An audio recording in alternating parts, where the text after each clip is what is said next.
सभी को नमस्कार। Second year second semester AHDP course में मेडिसिन में आज जो है पिछले हमने लेक्चर में टिक्स का चींचड़ों से होने वाला नुकसान और उसके ट्रीटमेंट के बारे में पढ़ा। आज जो है हम पढ़ेंगे लाउस इन्फेस्टेशन या जुओं द्वारा फैलाए जाने वाले रोग। जुओं द्वारा, एक तो चींचड़ होते हैं, एक जुएँ होती हैं, और एक जो है लीक होता है। लीक अपने आम भाषा में कहते हैं ना। तो जुएँ जब अंडे देती हैं ना, तो छोटे छोटे वो लीक क्यों होती हैं? कहते हैं लीक पड़ गई हैं तो बाड़ा में, वो लीक होती हैं, वो जुओं के अंडे। जुओं द्वारा फैलाए जाने वाले लाउस इन्फेस्टेशन। अब ये अगर आ गया है कोई केस, तो अगर इसमें बीमारी लिखोगे तो इस बीमारी को लिखते हैं पेडिकुलोसिस।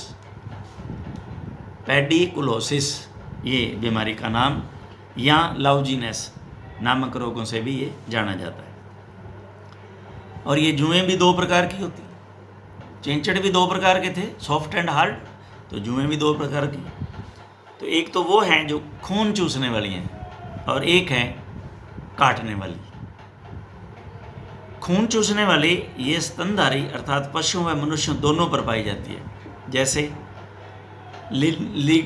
लिनोग्नेंथस विचुलाई, ये गोट एंड कैटल पे। लिनोग्नेंथस अफ्रीकैनस, ये शीप एंड गोट। और हेमेटोस्पाइनस यूरिस्टीमस, ये कैटल में पाई जाती है। ये नाम बड़े अजीब गरीब हैं। कोई नाम से मेरा नहीं समझ लगता कि भाई कोई आपका कोई ज़्यादातर होना चाहिए लेना देना।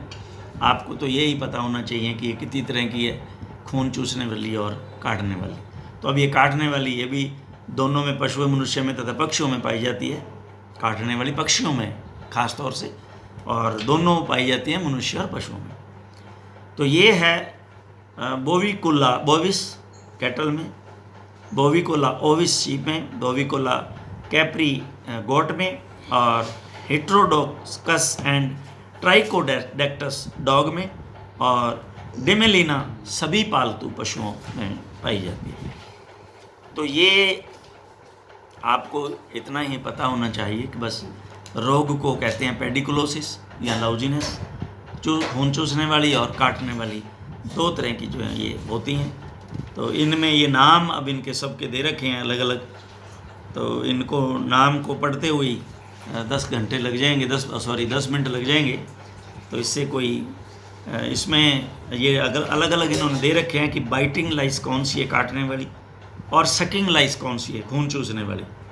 तो ये अलग अलग इन्होंने जो है वो डिफ्रेंशिएट करके नाम भी दे रखे। तो इनको आप देख लें। अभी ये सारे जो है डायग्राम इन्होंने दे रखे हैं, और मैं समझता हूँ इन डायग्राम से भी आपका कोई ज़्यादा वास्ता नहीं रहना चाहिए। ये जुएँ बिना होस्ट के ज़िंदा नहीं रह सकती। अब ये इनका एक बहुत अच्छा पॉइंट है कि इसको होस्ट चाहिए चाहिए, उसी पे ये डेवलप करेंगी, उसी पे बड़े होंगी, उसी पे अंडे देंगी।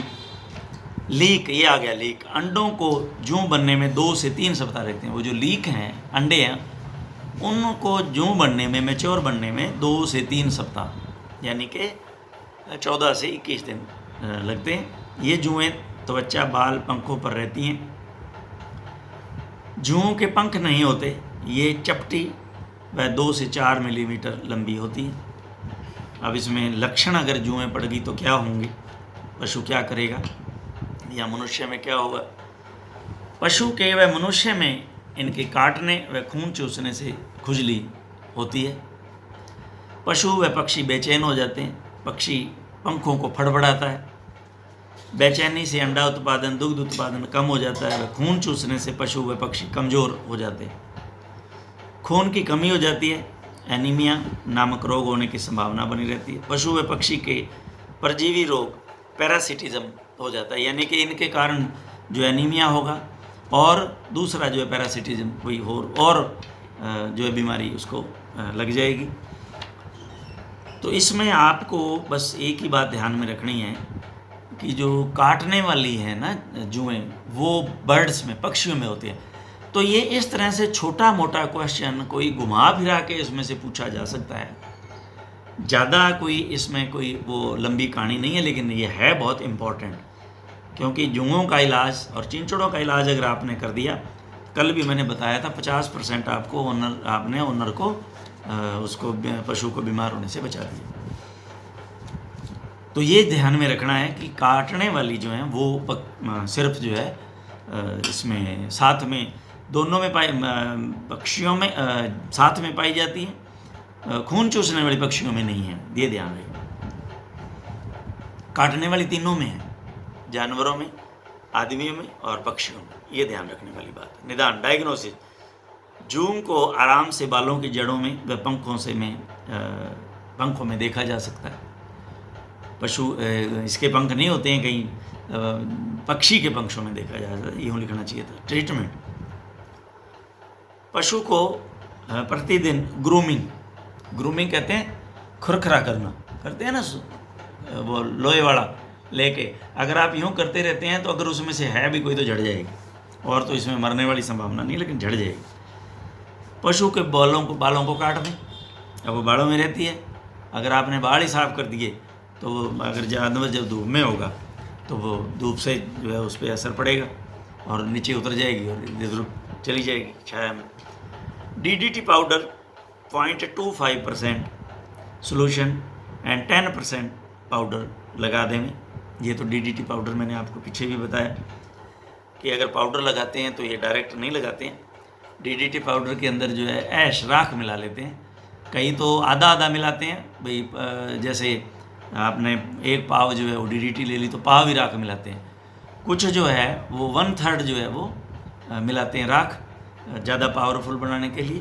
तो इस तरह से जनरली जो है हाफ मिला के इसको लगा देना चाहिए, ज़्यादा बेटर रहता है। और ये रामबाण दवाई जो है अब अपने पढ़ने जा रहे हैं, आइवरमेक्टिन, आजकल रामबाण दवाई आ गई। ये सभी के अंदर एक्सटर्नल पैरासाइट और इंटरनल पैरासाइट दोनों तरह के पैरासाइट को मारने के लिए ये टीका आज उपलब्ध है। तो 2 mg पर kg बॉडी वेट सब कट मैक्सिमम, लार्ज एनिमल्स में 7 ml एंड स्मॉल एनिमल में 1 ml सब कट जो है वो देते हैं। और उसके बाद में आजकल ब्यूटेक्स भी आ गया है, ये भी एक लिक्विड है, 10 ml की वो आती है सीसी, आपने देखा होगा ब्यूटेक्स, बड़ी भी सीसी आती है लेकिन ज़्यादातर 10 ml वाली सफिशिएंट होती है, क्योंकि 2 ml 1 लीटर पानी में डालते हैं तो 1 लीटर तो बहुत है पशु के लिए। पशु के ऊपर किसी फोए से, किसी चिमटी से पकड़ के या फोर्सेप से पकड़ के और उस फोए को उसमें डुबोते रहें और पशु के जानवर के सारे शरीर पर उसको चौपड़ दें। अगर मान लो 2 लीटर पानी चाहिए आपको, बड़ा जानवर है तो उसमें 4 ml डाल लें, बस, इससे ज़्यादा उसमें नहीं डालें। पशु को स्नान करावें, यानी कि उसके ऊपर सारे पे लेप दें उसको, और फिर उसका मुंह पे छिकली चढ़ा दें, छिक्का होता है ना जैसे, वो चढ़ाएं और उसको या आगे मुंह को टाइट करके बांधें ताकि पीछे पशु गर्दन करके चाटे नहीं, एक ही बात है। तो ये आप आज का जो है हमारा जू और चिंचड़ का ट्रीटमेंट इलाज, तो ये हैं कॉमन एक्टोपैरासाइट इन्फेस्टेशन इन एनिमल्स। तो ये मेरे को नहीं लगता कि इतना कोई ज़्यादा इम्पोर्टेंस देने वाली बात है इसमें। ये नाम आपके याद होंगे ऐसा मुझे नहीं लगता, ये नाम याद करोगे इतने समय में तो ये 2 चैप्टर याद कर लोगे। ये हैं भी नाम इस तरह के, तो इसके अंदर तो मैंने आपको 2 तो बताए थे भी टिक्स में याद रखना।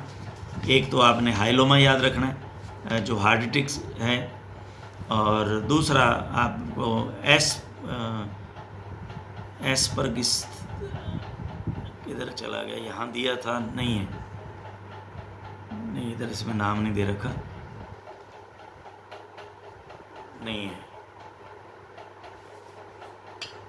हाइग्रोमा जो है ये आप अच्छी तरह से इसको एक तो याद कर लें। और माइट्स में तो आप ट्रीटमेंट कंट्रोल ही ज़्यादा याद करें, ये ज़्यादा अच्छा रहेगा आपके लिए। बस इसमें ऐसा कुछ ज़्यादा कोई ध्यान देने वाला इतना लंबा चौड़ा नहीं है कुछ, इसमें ज़्यादातर ट्रीटमेंट की आवश्यकता है और वो आपको फील्ड के अंदर उसी की आवश्यकता पड़ेगी, और इसमें डायग्नोज करने में भी कोई मुश्किल नहीं है। कि आपको सामने चिंचड़ नज़र आ रहे हैं, सामने जो है वो बालों को साइड में करके देखोगे तो आपको जुएँ और ये आ जाएंगी आपके, ये जो लाउस है ये आपके पकड़ में आ जाएंगी। तो कोई ऐसी बात है नहीं जिसको कि आप ना देख पाएँ। यहाँ जो है अभी मैंने बताया था, जो लीक हैं वो भी नज़र आ जाती हैं। जब आप बालों को साइड में करते हैं तो अच्छी तरह देखते हैं तो लीक भी है सामने। तो अब एक हमारा लास्ट जो है चैप्टर रह गया हुआ है 21 मेडिसिन में। तो मेडिसिन में तो हम जो है नज़दीक हमारे इस कोर्स के कंप्लीट के पहुंच चुके हैं। अब 21 नंबर में हमारे पास जो है वो फंगल रोग आएंगे। तो ये अब हम नेक्स्ट चैप्टर में करेंगे फंगल रोग। Thank you very much.